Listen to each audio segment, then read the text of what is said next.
एकदम honest opinion बताते हैं कि हम कैसे पढ़ते हैं, ये आपको हम बताते हैं, ठीक है ना। अब बहुत ध्यान से सुनिए फ्रेंड्स कि हम क्या करते हैं। सबसे पहले जैसे आपने कोई कंपनी हमको दी कि भाई सर ये कंपनी देखो, ये कंपनी कैसी है।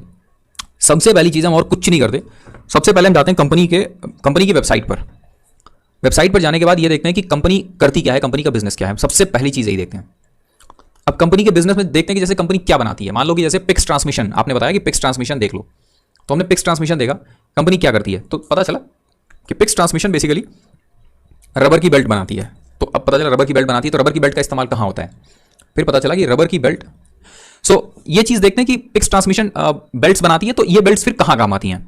तो पता चला कि ये बेल्ट्स काम आती हैं इंडस्ट्री के अंदर, जो कन्वेयर बेल्ट्स होती हैं एक जगह से सामान दूसरी जगह तक पहुंचाने के लिए। अच्छा, फिर देखते हैं कि क्वालिटी क्या होती है इसकी, कंपनी जो ये सामान बना रही है इसमें किन किन चीज़ों का इस्तेमाल होता है। अच्छा, फिर कौन कौन सी इंडस्ट्री में कन्वेयर बेल्ट्स का इस्तेमाल होता है। अच्छा, फिर क्या इसका कोई अल्टरनेटिव तो नहीं है, जो इनका प्रोडक्ट है क्या इस प्रोडक्ट का कोई अल्टरनेटिव है, अगर है तो उसकी कोई कंपनी है अगल बगल क्या। इतनी चीजें देखी। और एक चीज बहुत हम ध्यान देते हैं सबसे ज्यादा किसी भी कंपनी को पढ़ते समय उसकी वेबसाइट पर, कि उनके क्लाइंट्स कौन कौन से हैं, ये अपना जो सामान है ये किसको किसको बेच रहे हैं ना। ये चीज बहुत इंपॉर्टेंट है फ्रेंड्स, इसको समझिएगा कि मार्केट के अंदर अगर कोई कंपनी के जो कस्टमर्स हैं अगर वो रेप्यूटेड ब्रांड्स हैं, तो इसका मतलब है कि वो कंपनी भी अपने आप में काफी रेप्यूटेड है। क्यों भाई, जब कोई बड़ी कंपनी किसी छोटी कंपनी से प्रोडक्ट उठाती है और उसके साथ में अगर उसके रिलेशनशिप बनते हैं, तो वो तभी बनते हैं जब उसको लगता है कि इस कंपनी का प्रोडक्ट अच्छा है। हार्ले डेविडसन के अंदर किसी घटिया कंपनी के नट बोल्ट नहीं लगेंगे। तो अगर कोई कंपनी ये दावा कर रही है और वो कंपनी पिछले 6 सालों से हार्ले डेविडसन को नट बोल्ट सप्लाई कर रही है, तो दैट मींस कि उस कंपनी का क्वालिटी है। ये चीज सबसे पहले देखते हैं कि उस कंपनी के क्लाइंट्स, तो अगर कंपनी के क्लाइंट्स बढ़िया हैं, कंपनी का बिजनेस मॉडल अच्छा है, अगर ये सब कुछ बढ़िया मिल गया है हमको, तो इसका मतलब है कि ये कंपनी फिर पढ़ने लायक है। अब यहां से हम लोग शुरू करते हैं, फिर कंपनी की बैलेंस शीट पर आते हैं। ठीक, तो उसमें सबसे पहले जाते हैं बीएससी पर। बीएससी पर जाने के बाद में जो हम सबसे पहली चीज देखते हैं वो है कि कंपनी का मार्केट कैप कितना है। तो सेकंड चीज है हम जाते हैं बीएससी की साइट पर, और बीएससी की साइट पर जाने के बाद जो सबसे पहली चीज हम देखते हैं कि वो ये कि ये कंपनी कितनी बड़ी है। हमेशा ध्यान रखिए कि 300-400 करोड़ का मार्केट कैप अगर किसी कंपनी का है, 400 करोड़ से ऊपर का, तो ये माना जाता है कि ये कंपनी अब स्टेबल हो गई है बोलना। ठीक है, ये क्यों, 300 करोड़ से नीचे की कंपनी जो है उसमें क्या होता है कि वो कंपनी इतनी छोटी है कि वो कभी भी खराब हो सकती है। ठीक, तो आमतौर पर कोशिश करते हैं कि बड़ी कंपनीज उठाने के लिए। तो 300 करोड़ से ऊपर की कंपनी या 400 करोड़ से ऊपर की कंपनी, आपकी मर्जी है पूरी तरह से, आप जो चाहे इसमें वो फिगर ले लीजिए। ठीक है, हम लोग 400 करोड़ के ऊपर की कंपनीज ढूंढते हैं। ये कंपनीज अगर मिले तो छोटी कंपनी जो है स्मॉल कैप के अंदर, यानी कि आपको 5000 करोड़ के अंदर तक की कंपनी अगर आपको मिल रही है, तो ये स्मॉल कैप है। इनमें अगर आपको बढ़िया बिजनेस वाली कंपनी मिल जा रही है तो बहुत ही अच्छा है, तो वो लॉन्ग टर्म में मल्टीबैगर होगी। ठीक, तो सबसे पहले हम लोग देखते हैं कि भाई कंपनी का मार्केट कैप कितना है। मार्केट कैप देखने के बाद सीधे चले जाते हैं उसके ईपीएस के ऊपर, उसके पीई के ऊपर। हालांकि माइक्रो कैप अगर है कंपनी, अगर छोटी है तो इसका बहुत ज्यादा फर्क नहीं पड़ता, लेकिन हम आपको एक्जैक्टली वही बता रहे हैं जो हम करते हैं वो हम आपको एक्जैक्टली बता रहे हैं। क्या ये देख लिया, उसके बाद ईपीएस देख लिया, पी देख लिया, बुक वैल्यू देख लिया कंपनी का, और प्राइस टू बुक देख लिया, ठीक ठाक लगा। उसके बाद तुरंत ही बीएससी का जो साइट है वो आप सीधा खोलेंगे तो आपको ईयर ऑन ईयर बेसिस पर कंपनी के रिजल्ट सामने दिख जाएंगे तुरंत। फर्स्ट हैंड आपको एक काम करना होता है कि साल दर साल कंपनी का केवल टॉप लाइन और बॉटम लाइन देखना होता है, बस और कुछ नहीं। क्या कंपनी का धंधा लगातार बढ़ रहा है और क्या कंपनी का प्रॉफिट लगातार बढ़ रहा है, जिसमें टॉप लाइन में कंपनी का मेन धंधा, बॉटम लाइन में ऑपरेटिंग प्रॉफिट मार्जिन, कंपनी के अपने धंधे से कंपनी कुछ कमा रही है या नहीं।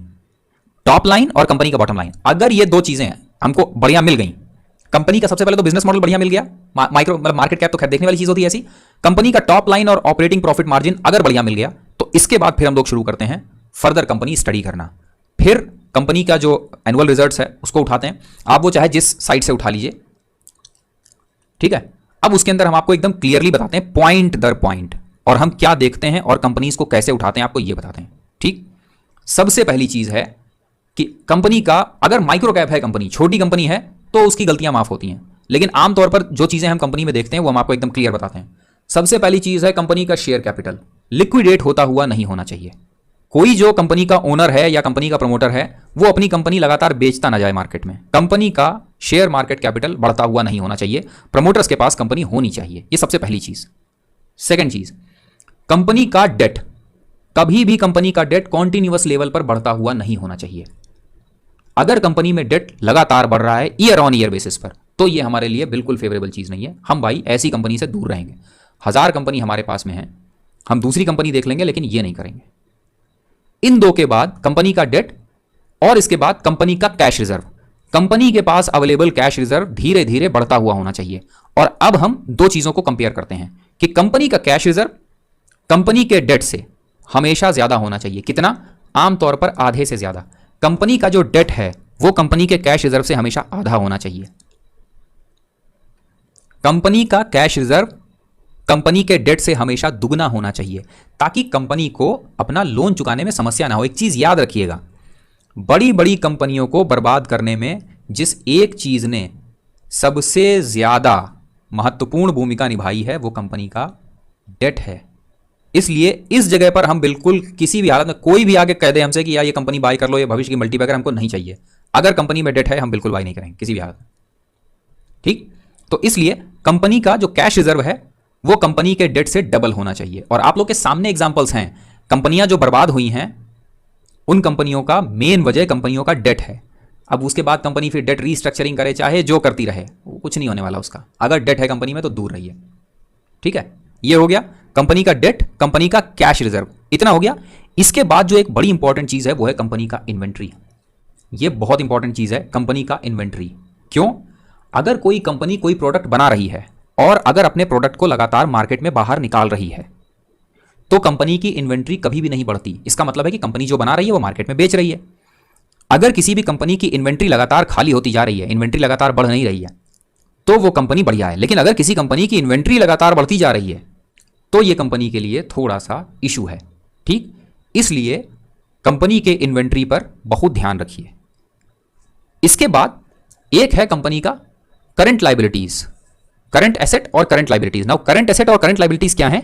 यह है कि कंपनी को एक साल के अंदर जितना पैसा चुकाना है वो करंट लायबिलिटीज है, और करंट एसेट कंपनी के पास एक साल के अंदर कंपनी जितना कैश रख सकती है वो कंपनी का करंट एसेट है। नाउ एक बात समझिएगा, जो समझदार आदमी होता है वो अपनी जेब में हमेशा इतना पैसा रखता है कि उसके एक हफ्ते या एक महीने के जो खर्चे हैं वो चल जाएं। जो आदमी अपने आप को ठीक से मैनेज नहीं कर पाता ना, उसको पता चलता है कि कल घर में सब्जी लानी है और आज पैसा नहीं है। करंट लायबिलिटीज और करंट एसेट्स ये किसी भी कंपनी का या किसी भी मैनेजमेंट का कंपनी के लिए सीरियसनेस दर्शाता है। अगर आप ये चीजें देखते हैं और इन दोनों चीजों में आपको हमेशा एक स्टैटिक ग्रोथ दिखाई दे रही है तो ये हमारे मतलब कंपनी के लिए हमेशा एक अच्छी खबर है। इनके बाद नेक्स्ट जो चीज है वो है कंपनी की बुक वैल्यू। अगर कोई और प्रॉब्लम नहीं है मार्केट में तो कंपनी की बुक वैल्यू रेगुलर लेवल पर धीरे धीरे बढ़ती रहनी चाहिए। अगर किसी भी कंपनी की बुक वैल्यू स्टैटिक तरीके से बढ़ रही है तो यह सबसे मजेदार संकेत है किसी भी कंपनी के फंडामेंटली स्ट्रांग होने का। एक बहुत ही बढ़िया रीजन है, हमेशा पकड़ के रखिए। कंपनी की बुक वैल्यू रुकनी नहीं चाहिए, कंपनी की बुक वैल्यू डाउन नहीं होनी चाहिए। इतना हो गया। इतना होने के बाद आइए कंपनी के बैलेंस शीट के ऊपर, जो है कंपनी का प्रॉफिट लॉस स्टेटमेंट वाला पार्ट बैलेंस शीट का। ठीक, उसमें टॉप लाइन, अगेन जो चीज हम लोगों ने अभी देख रखी है वही टॉप लाइन कंपनी की, कि कंपनी अपना धंधा तेजी से बढ़ा रही है या नहीं। दूसरा, कंपनी का ऑपरेटिंग प्रॉफिट मार्जिन, यानी कंपनी जो धंधा अपना बढ़ा रही है वो नीचे कंपनी के प्रॉफिट पे आ रहा है या नहीं, यानी कंपनी उसी हिसाब से प्रॉफिट कमा रही है या नहीं। अब इसमें एक बड़ी मजेदार चीज है, आप लोग सब कुछ जानते हैं तो हमको कुछ बताने की जरूरत नहीं है, कि कंपनी का जो प्रॉफिट मार्जिन है उसमें बजाय नेट प्रॉफिट के ऑपरेटिंग प्रॉफिट देखना ज्यादा इंपॉर्टेंट है। और कंपनी के अंदर अदर इनकम ज्यादा नहीं होनी चाहिए, यह बहुत इंपॉर्टेंट है। अदर इनकम कंपनी में ज्यादा नहीं होनी चाहिए। ठीक, मार्जिन्स मिल गए। मार्जिन्स के बाद इन्हीं चीजों से बाकी का सब कुछ डिराइव होगा। क्या? अर्निंग पर शेयर लगातार बढ़ता हुआ, तो वो कब होगा? जब कंपनी का नेट प्रॉफिट बढ़ रहा होगा तो कंपनी का अर्निंग पर शेयर बढ़ रहा होगा। उसी में आपको दिख जाएगा डिविडेंड। अगर कंपनी प्रॉफिट कमा रही है तो कंपनी डिविडेंड भी दे रही होगी, ये भी आपको यहीं से मिल जाएगा। देन अगेन बुक वैल्यू भी आपको इसी से मिलेगी। Then number of shares in market, ये भी आपको, ये कहां से मिलेगा? आपको बैलेंस शीट के फर्स्ट वाले पार्ट से, कि अगर लिक्विडेट नहीं हो रही है कंपनी तो नंबर ऑफ शेयर्स हमेशा स्टैटिक रहेंगे कंपनी के। तो प्रॉफिट लॉस स्टेटमेंट में से जो चीजें आपको लेनी चाहिए वो है कंपनी का टॉप लाइन हमेशा बढ़ता होना चाहिए, कंपनी की अदर इनकम बहुत ज्यादा नहीं बढ़ रही होनी चाहिए, कंपनी का ऑपरेटिंग प्रॉफिट मार्जिन ये लगातार बढ़ते हुए होना चाहिए, और कंपनी की बुक वैल्यू कॉन्टिन्यूअसली बढ़नी चाहिए।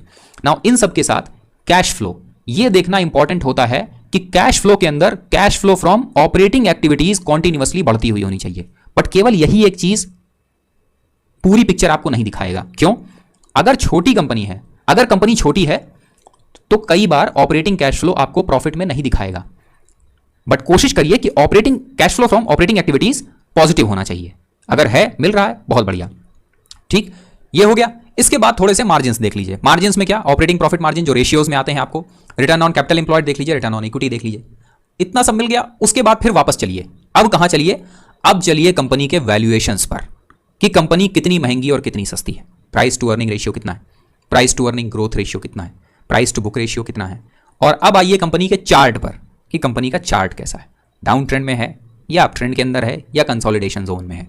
और सबसे लास्ट में एक बार दोबारा कंपनी का बिजनेस मॉडल, घुसिए कंपनी के बिजनेस मॉडल के अंदर, कंपनी क्या कर रही है, क्या बता रही है। ठीक, इन चीजों के आधार पर जब आप कभी भी किसी भी कंपनी को एनालाइज करेंगे तो वो कंपनी आपको अच्छी मिलेगी, इसके चांसेस 90-95% हो जाते हैं अगर इन चीज़ों को आप थोड़ा सा ध्यान से देखेंगे। अब एक चीज़ समझिएगा, आपको कभी भी कोई कंपनी 100% पैरामीटर्स पर खरी उतरती हुई मिलेगी कि इसमें जितने पॉइंट्स हमने बताए आपको लगे कि इन सारे पॉइंट्स पर कोई कंपनी उठेगी, कभी नहीं होगा ऐसा। 13-14 पॉइंट हैं, कोई कंपनी किसी पॉइंट पर उठी होगी, कोई कंपनी किसी पॉइंट पर गिरी होगी, ऐसा होगा। तो ये चीज़ें आपको आएंगी कैसे, ये आएगी आपके तजुर्बे से, अपने जितना आप एक्सपीरियंस करते जाएंगे उतना, जितना आप कंपनीज पढ़ते रहेंगे। जैसे आपको पता है कि किसी कंपनी का डेट थोड़ा सा बढ़ गया है, बट आप देख रहे हैं कि कंपनी का जो बिजनेस मॉडल है वो बढ़िया है, कंपनी का जो सामान है वो अच्छा है, कंपनी के क्लाइंट्स बढ़िया हैं और कंपनी जो सामान बेच रही है वो अच्छा है, तो आप क्या कहेंगे कि चलो ठीक है यार, अगर डेट 50% के बजाय 60% भी हो जा रहा है तो भी बढ़िया है, क्योंकि कंपनी लंबे समय में अपना डेट उतार देगी। कई बार डेट बोला, जैसे 15% डेट है कंपनी में और डाउन हो रहा है, जैसे बालाजी एमाइंस में कि डेट है 15% कैश रिजर्व का बट डाउन हो रहा है। तो ये क्या था डाउन हो रहा है, ईयर ऑन ईयर बेसिस पर कंपनी का डेट कम होता जा रहा है। जब आप ये चीज देख रहे हैं तो इसका मतलब है कि कंपनी बढ़िया है। ठीक, तो जब आप इस चीज को ध्यान रखते हैं कि जो आपके ये पॉइंट्स हैं, इन पॉइंट्स को आप बड़े पैमाने पर एनालाइज करते हैं तो ज्यादातर वक्त आपको फंडामेंटली अच्छी कंपनीज मिलेंगी। अब जरा एक मजेदार चीज देखिए कि ये सारी चीजें हमने आपको पहले बताई, बहुत सारे लोग ऐसे थे कि जिन्होंने कहा कि सर जो आपने तरीका बताया था इस तरीके के हिसाब से हमने कंपनी निकाली, तो कंपनी कौन सी निकल के आई उनके सामने, उनको मिली फाइजर, उनको मिली जीएमएम फॉर्डुलर, उनको मिली बालाजी एमाइंस, उनको मिली एमाइंस एंड प्लास्टिसाइजर, उनको वही कंपनीज मिल रही हैं जो कंपनीज हमारे पास ऑलरेडी हैं। तो इसका मतलब है कि भाई फंडामेंटल सबके एक ही जैसे हैं, मतलब कि फंडामेंटल्स का कॉन्सेप्ट तो सेम है ना, कि कंपनी में डेट नहीं होना चाहिए, टॉप लाइन बॉटम लाइन बढ़िया होनी चाहिए, तो वो भी वही कंपनीज ढूंढते हैं। अगर कोई ऐसा करता कि इन 13 फंडामेंटल्स के आधार पर आप ढूंढेंगे तो आपको आइडिया कभी नहीं मिलेगा। आप कोशिश भी करेंगे तो आपको आइडिया इन 13 पैरामीटर्स पर खड़ी उतरती हुई नहीं मिलेगी। आपको अदानी पावर इन 13 पैरामीटर्स पर खड़ी उतरती हुई नहीं मिलेगी। एडीएजी ग्रुप की कंपनीज आपको इन 13 पैरामीटर्स पर खड़ी उतरती हुई नहीं मिलेंगी। उन पे आपको वही कंपनीज मिलेंगी जो कंपनीज ऑल टाइम फेवरेट हैं। ये है हमारा एकदम सिंपल सा तरीका। इस तरीके में हम सबसे ज्यादा जोर जिस चीज पे देते हैं वो है कंपनी का बिजनेस मॉडल और कंपनी का टॉप लाइन और बॉटम लाइन। ये सबसे इंपॉर्टेंट चीज है कि कंपनी क्या धंधा करती है और कैसा धंधा करती है, क्या अपना धंधा बढ़ा रही है या नहीं। इन दो चीजों की बहुत इंपॉर्टेंस है।